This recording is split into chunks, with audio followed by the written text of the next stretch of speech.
दुखद का विषय आज हमारे जिले की बेटी,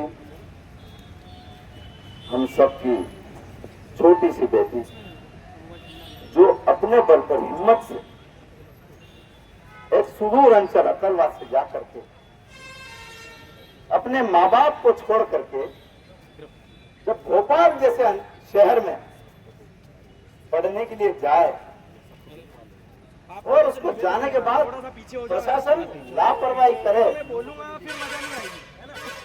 ये बहुत दुखद है। थोड़ा सा पीछे हो जाए आप। मैंने जब थोड़ा पीछे रात को बात की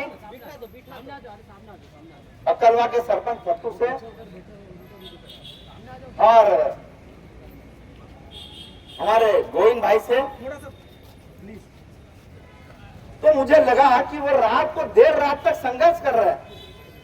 प्रशासन की जो बेटी अलीराजपुर से 600 किलोमीटर दूर जाकर के वहां पढ़ाई कर रही है और भोपाल के एसपी कलेक्टर को कोई चिंता नहीं है, वो आकर के हमारे समाज के लोगों से, हमारे परिजनों, बेटी के परिजनों से आकर के संतुष्टिपूर्ण जवाब भी नहीं देना चाहते। और अभी जैसे गोविंद भाई बता रहे थे कि लाठीचार्ज की तैयारी कर रहे थे, तो हम क्या भोपाल को लूटने के लिए थोड़ी गए थे? हम जांच की मांग कर रहे थे। हमने एक बेटी खोई है अपनी, उस बेटी के लिए आज अलीराजपुर से हजारों की संख्या में बच्चे मध्य प्रदेश और पूरे देश भर में पढ़ रहे हैं। वे क्या समझेंगे? अपने आप को अकेला असहाय समझेंगे क्या?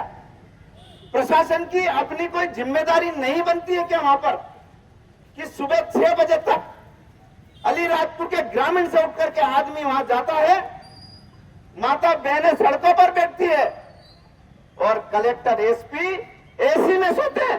दुर्भाग्यपूर्ण है ये। ऐसे समाज का नेतृत्व करने वाले लोगों के साथ अगर एसपी और कलेक्टर दुर्भावनावश उनको सहयोग नहीं करते हैं, मैं ऐसे कलेक्टर और एसपी की घोर निंदा करता हूं। और आज बेटी के माता पिता परिजन अपने आप को अकेला असहाय महसूस न करें। अलीराजपुर का पूरा समाज, अलीराजपुर की पूरी जनता आपके साथ खड़ी है, कंधे से कंधा मिलाकर खड़ी है। और प्रशासन के लोगों को भी मैं बताना चाहता हूं, जो आज यहां पर सुरक्षा की दृष्टि से खड़े हैं, उनको आकर के जनता के बीच में खड़े रहना चाहिए और उनको दुखी परिवारों के दुख में शामिल होना चाहिए। मैं समाज के जनों के माध्यम से एक बात अपनी रखना चाहता हूं। जो बेटियां, जो बच्चे बाहर पढ़ते हैं, जो अपने आप को अकेला महसूस करते हैं, मैं इस मंच के माध्यम से उन सब बच्चों के लिए शासन से, प्रशासन से ये मांग करता हूं कि इनको सिख समाज की तरह इन बेटियों को एक 4 इंची का हथियार साथ में रखने की अनुमति देना चाहिए, ताकि अपनी खुद की रक्षा कर सके। ये बेटियां वहां अकेली पढ़ती है हॉस्टलों में, हॉस्टलों के आसपास इर्द गिर्द गंदे विचारों के लोग घूमते हैं और प्रशासन के दबाव में ऐसे लोगों पर कार्रवाई प्रशासन करना उचित भी नहीं समझता, इनको वहां से हटाना भी उचित नहीं समझता है वो। तो मैं इस मंच के माध्यम से बेटियों की सुरक्षा के लिए यह मांग करता हूं कि इन बेटियों को सिख समाज की तरह अपनी रक्षा के लिए इनको 4 इंच का हथियार रखने की अनुमति प्रदान करना चाहिए। और अभी जो दिलीप भाई ने कहा कि माननीय नागर सिंह जी ने मुख्यमंत्री जी से जो चर्चा की है, उसके बाद एसआईटी का जो गठन हुआ है, उसमें प्रशासन के लोगों से मैं आग्रह करना चाहता हूं कि वो केवल मां बाप के बयान नहीं ले।